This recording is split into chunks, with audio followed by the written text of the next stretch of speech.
欢喜艺农来看精彩的歌戏。这个新团歌戏剧团重现着60年代风靡着全台湾的歌戏的广播剧《梦乡之夜》，邀请到人间国宝廖庆基，甲资深的歌戏的演员赵美玲做伙来搬，讲真好看哦。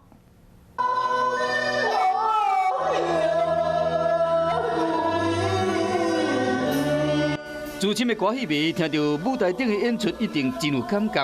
60年代流行全台湾的广播歌戏《梦乡之夜》重新演出。当年这出广播歌戏有够像，内台戏拢客满，家家户户拢踮咧听这出戏。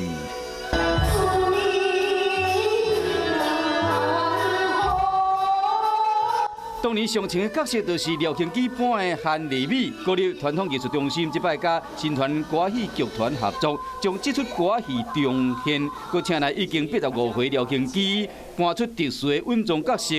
播音员。电台的时阵同款，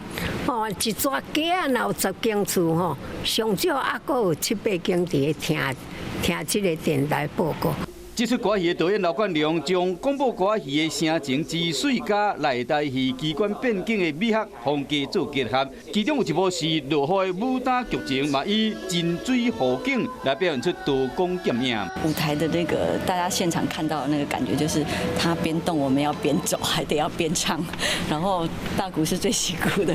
他必须在上面。